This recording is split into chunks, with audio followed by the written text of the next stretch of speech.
Alô, som.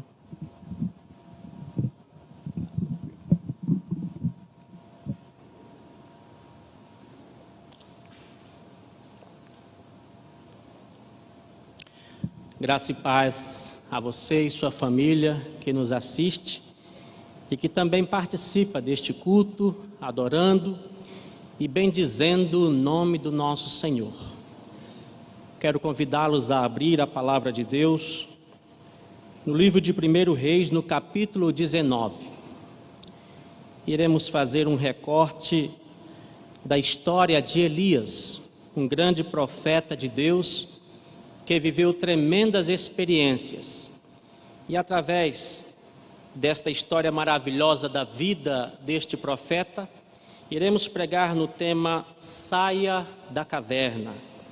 Primeiro livro de Reis, no capítulo 19. Você pode manter a sua Bíblia aberta neste capítulo, porque nós vamos expô-lo por total, por completo. Mas eu quero lhe chamar a atenção em especial para o versículo 9, que nos diz assim: Elias entrou numa caverna onde passou a noite. Então veio-lhe a palavra do Senhor, dizendo: Elias, que fazes aqui?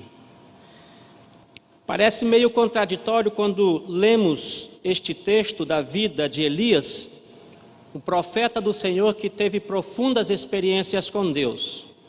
Elias foi aquele profeta que vivenciou fatos extraordinários em sua vida e testemunhou a grandeza de Deus operando milagres, manifestando a glória bendita de um Deus Todo-Poderoso. Elias foi aquele profeta que profetizou a seca em Israel, profetizou também a bonança. Foi aquele profeta que viu Deus multiplicar a farinha e o alimento na casa da viúva. Foi aquele profeta que viu Deus ressuscitar o filho da viúva. Mas um dos episódios mais bonitos da vida de Elias foi aquele em que ele desafiou os profetas de Baal. E após este desafio, que foi vencido pelo Deus Todo-Poderoso, cerca de 450 profetas de Baal foram mortos. E o povo se arrependeu e buscou a Deus e viu que estava andando por caminhos tortuosos. Elias então tem uma história que se identifica muito com a nossa. É de alguém que tem profundas experiências com Deus, mas que também, como nós, passa por situações adversas. E o capítulo 19 de 1 Reis nos mostra justamente esses fatos da vida de Elias. O homem que depois deste episódio, da derrota dos 450 profetas de Baal, sentiu medo. Sentiu-se atemorizado pela morte, que batia à sua porta. E então ele resolve fugir. É interessante que esse capítulo todo de 1 Reis vai nos mostrar momentos muito diversos na vida do profeta Elias. Ele vai para o deserto, ele vai para a caverna, ele vai para o monte. E esses temas que estão inseridos neste capítulo 19 são muito recorrentes na vida. Podemos ver que sempre que alguém buscava a solitude, buscava encontrar-se com Deus, ia para alguma dessas partes: deserto, caverna, monte. E eu gostaria que a gente então analisasse esse texto do capítulo 19 do livro de 1 Reis. Esse texto nos apresenta algumas verdades e eu gostaria que você acompanhasse aí na sua Bíblia. Primeiro, é de que o profeta fugiu para salvar a sua própria vida. Acompanhe aí no texto, no capítulo 19, que diz assim: Acabe contou a Jezabel tudo quanto Elias havia feito e como matara pela espada os profetas. Então Jezabel mandou o mensageiro dizer a Elias: que os deuses me castiguem se até amanhã, a estas horas, eu não houver feito com a tua vida como fizeste a deles. Quando ele ouviu isso, fugiu para salvar a própria vida. Chegando a Berseba, que pertence a Judá, deixou ali o seu servo. Está muito claro aí, no versículos de 1 a 4, que Elias teve medo. medo da morte. A morte batia à sua porta e ele não queria sofrer aquilo que ele colocou como derrota na vida dos profetas de Baal. Jezabel o ameaça e diz para ele, e jurou que ele morreria, que a sua vida seria tirada assim como seus profetas foram mortos.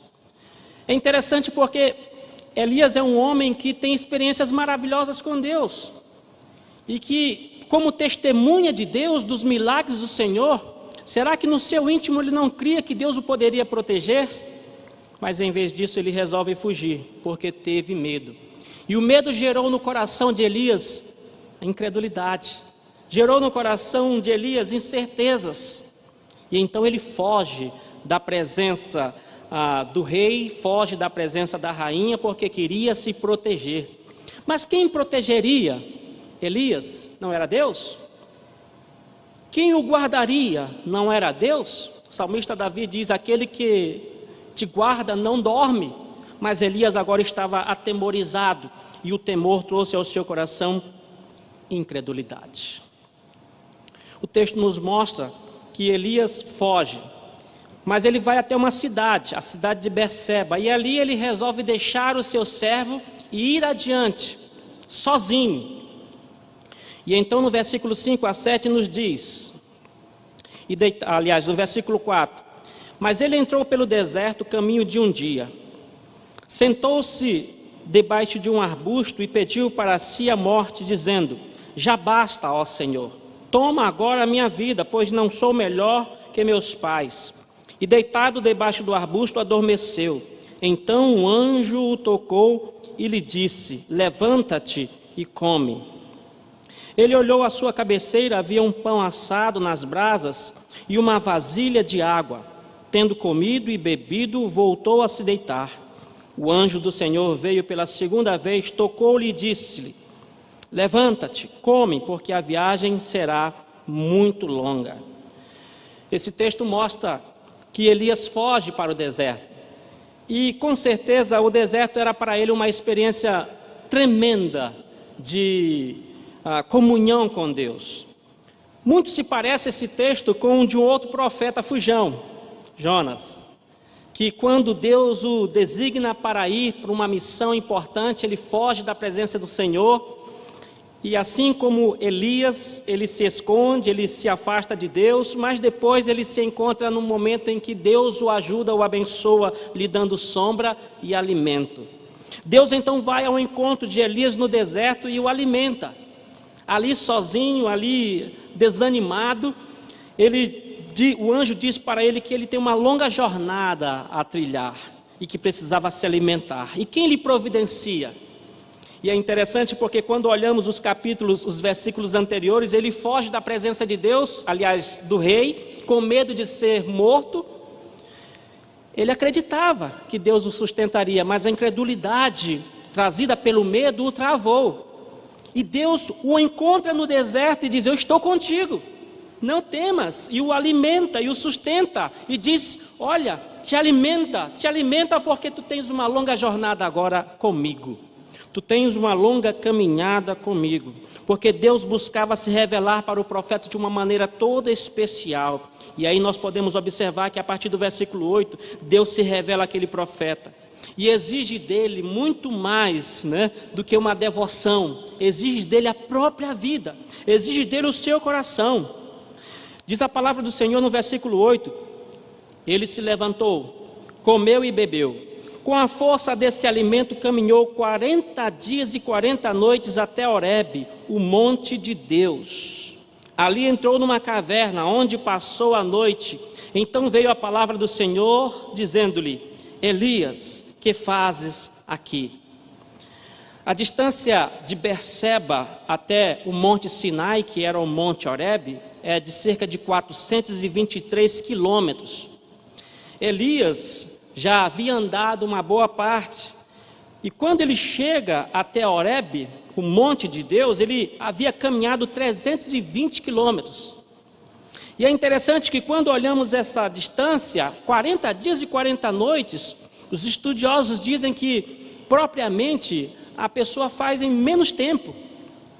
Mas essa passagem dessa experiência de Elias, ela é muito marcante, porque ela traz também uma simbologia muito interessante.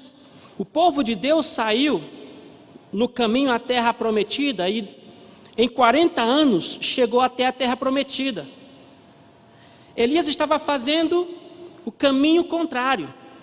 Ele estava buscando uma experiência com Deus. Ele estava buscando para dentro de si a experiência que o seu povo teve com o Senhor.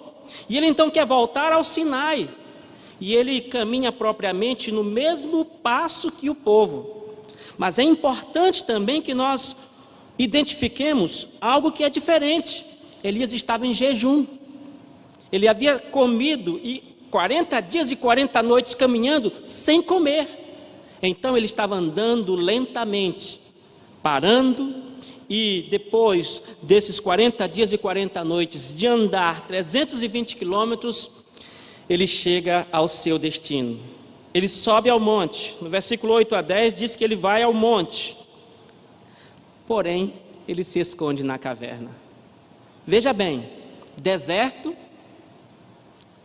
caverna, monte, lugares de experiência com Deus.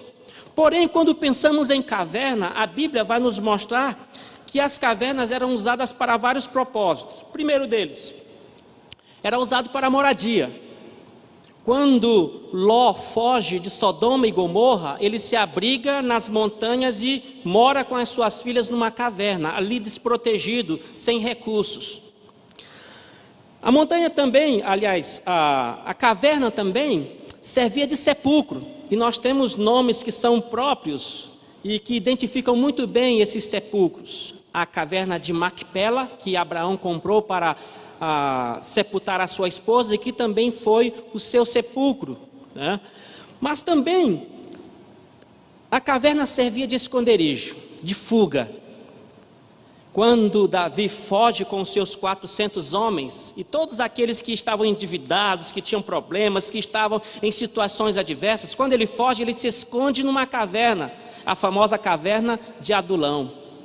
As guerras contra Israel eram guerras em que o povo também fugia e se escondiam em cavernas. Então, quando Elias se esconde numa caverna, ele se esquece daquilo que era o mais importante, era subir ao monte. Ele para no meio do caminho. Deus se revela para ele lá no deserto, vai ao seu encontro no deserto, o alimenta. Ele caminha 40 dias e 40 noites para subir ao monte de Deus, mas ele fica no meio do caminho. Ele entra numa caverna e ali se esconde. E Deus o encontra ali. E a pergunta clássica é esta: Elias, que fazes aqui? E o que Elias responde? Ele respondeu: tenho sido muito zeloso pelo Senhor. Tenho sido zeloso pelo Senhor, o Deus dos exércitos, porque os israelitas abandonaram a tua aliança, derrubaram os teus altares e mataram os teus profetas pela espada. E fiquei eu, somente eu, e procuram tirar minha vida. E Deus lhe disse: vem para fora e sobe o monte diante do Senhor.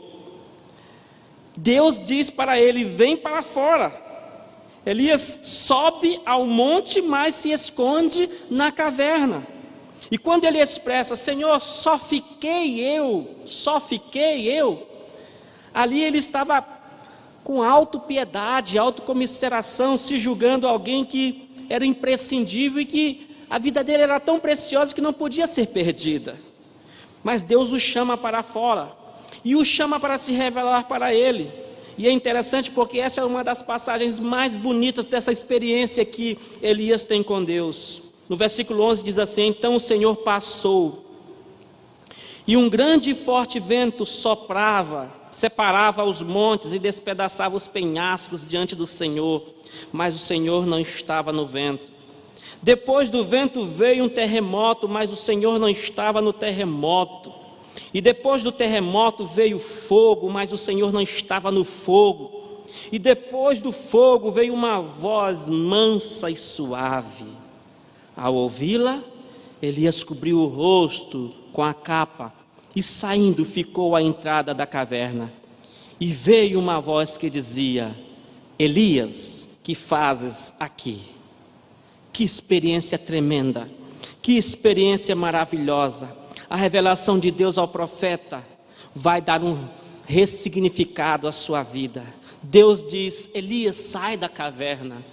É muito interessante porque nós vivemos um tempo diferenciado em nossas vidas, em que também estamos em nossas cavernas, estamos isolados socialmente.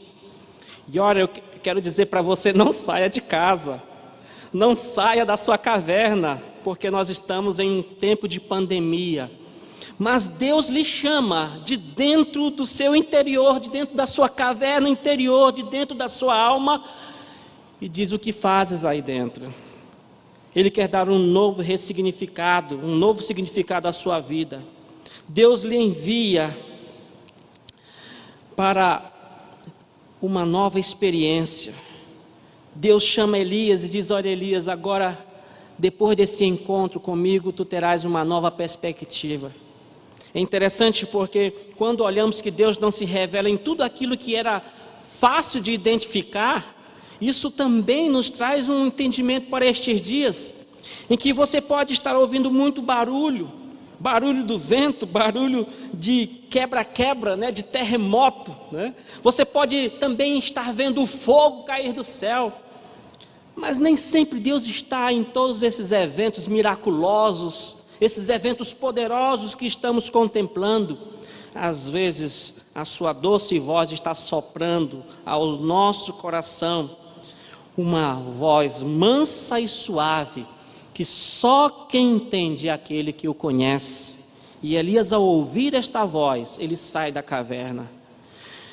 E então Deus pergunta para ele no versículo 13: que fazes aqui? E mais uma vez ele responde: tenho sido muito zeloso pelo Senhor Deus dos exércitos, porque os israelitas abandonaram a tua aliança, derrubaram os teus altares e mataram os teus profetas.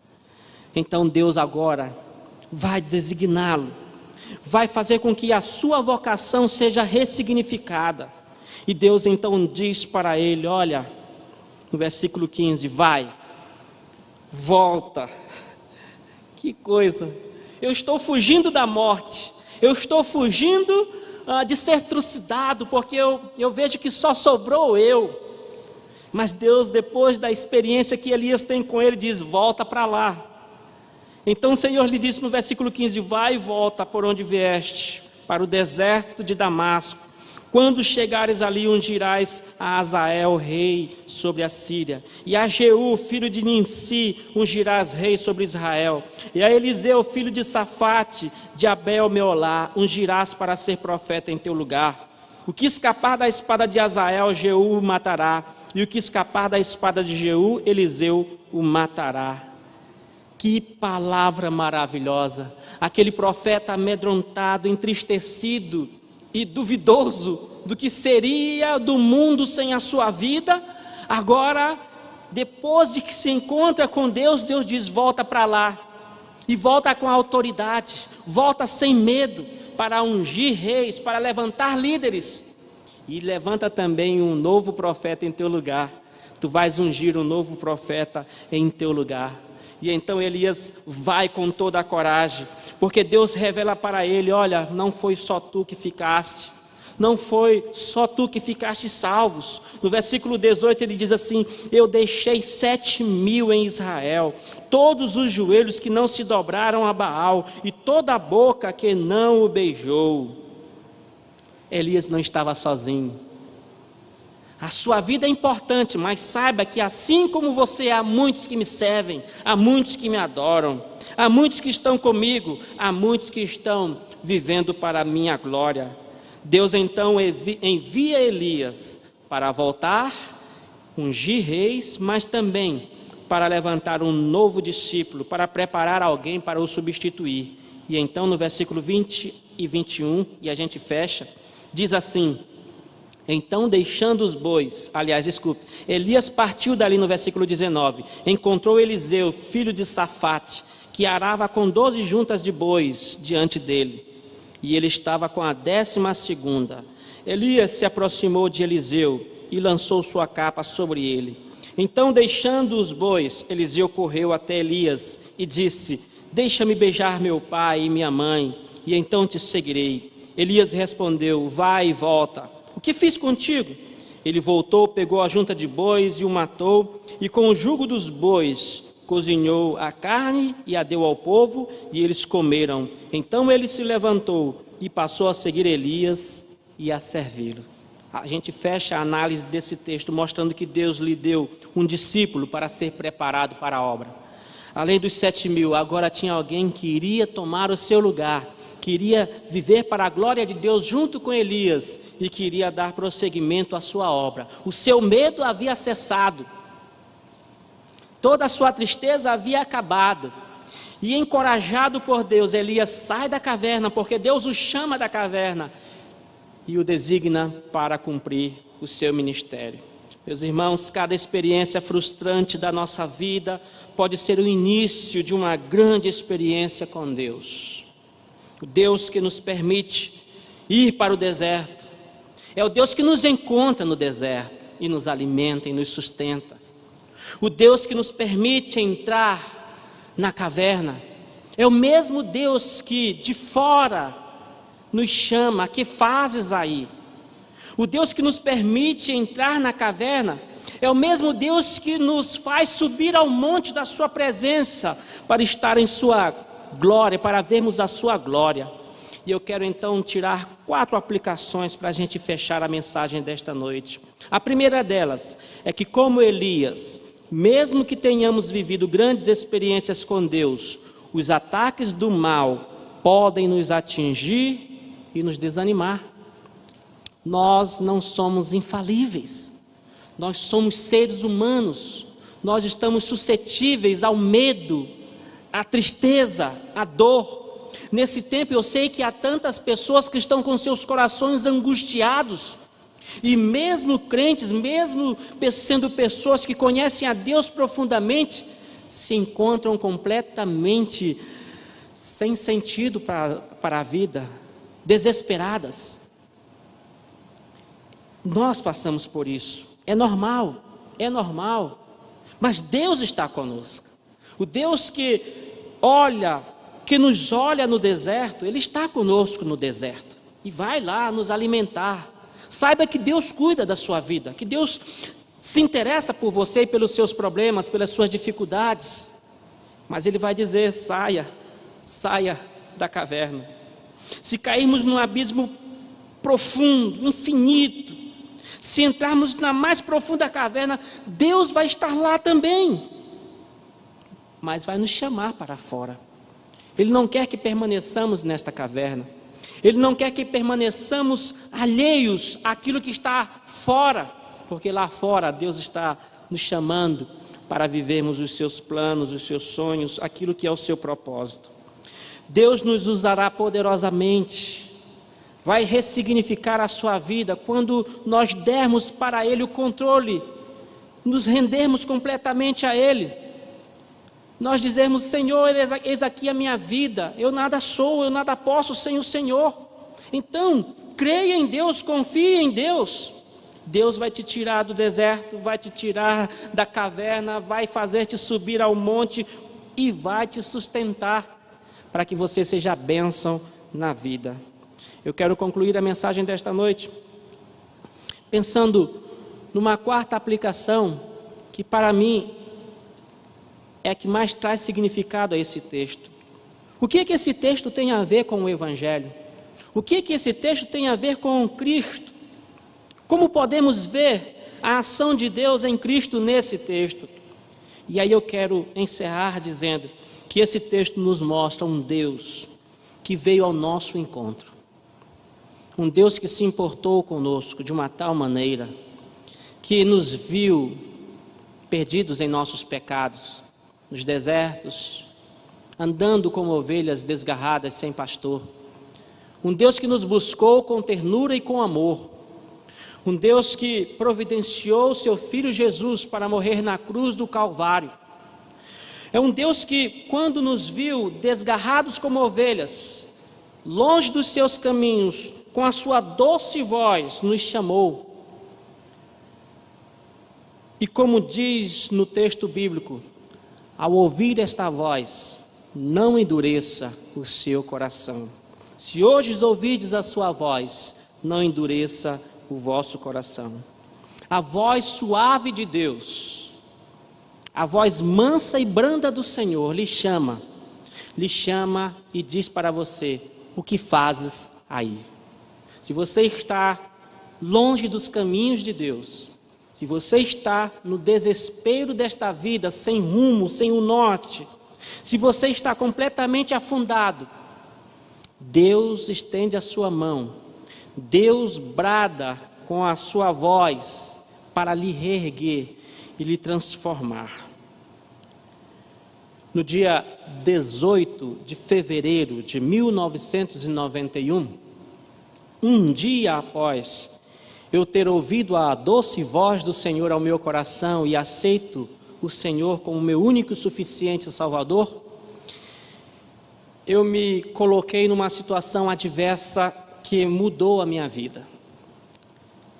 Passei o dia, depois do domingo em que eu ouvi a palavra do Senhor e que eu me converti, eu passei o dia da segunda-feira feliz, animado, lendo o Evangelho de João que eu havia recebido da minha igreja para a minha edificação. E eu tentava cantar os cânticos da igreja, mas não sabia, e queria ler aquele Evangelho de João, e muito feliz. Passei o dia cantarolando e orando, e muito feliz porque havia me encontrado com Jesus. Mas, quando chegou a noite, a roda dos escarnecedores estava formada na porta da casa, e as pessoas conversando, e o assunto era sobre crente. E então eles começavam a falar: fulano se converteu, mas olha, fazia isso, fazia aquilo outro, e agora é crente, disse que é salvo. E então eles estavam naquela roda da maledicência, falando da vida dos crentes, que antes eram uma coisa e que agora eram salvos. E eu fui chegando àquela roda, e quando me olharam, disseram: olha, e agora, meu apelido era Toco, né? Toco agora é crente, e agora já é salvo também. E aí começaram a criticar e a falar de maneira muito dura, palavras que me desanimaram por completo. E então, depois de ouvir toda aquela chacota e todas aquelas palavras duras, eu me resolvi no coração: eu não vou mais andar neste caminho, não quero saber de ser crente. E estava me encaminhando, atravessando a rua para ir para casa, quando um amigo lá na esquina me chamou, gritou o meu nome. E então eu fui ao seu encontro e ele perguntou: o que está acontecendo ali, Toco? E eu disse: olha, eu fui para a igreja ontem e agora eu sou um crente, mas também já estou largando esse negócio. Por que você quer largar? Ah, porque não dá, eu não aguento não. O tanto de gente fazendo minha cara de bobo, falando mal de crente e me criticando, eu não quero mais saber desse negócio não. E então ele olhou firme para mim, e mesmo não sendo alguém crente, disse assim: Toco, você quer mudar de vida, você escolheu mudar de vida.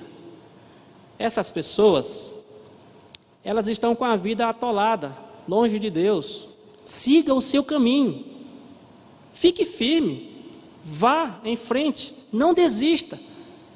Irmãos, o impacto foi profundo em meu coração. A doce voz de Deus me chamou para fora da caverna onde eu já havia entrado e me disse: o que fazes aí? E a partir daquele momento, irmãos, encorajado por aquela palavra, aqui está o pastor Hilton César.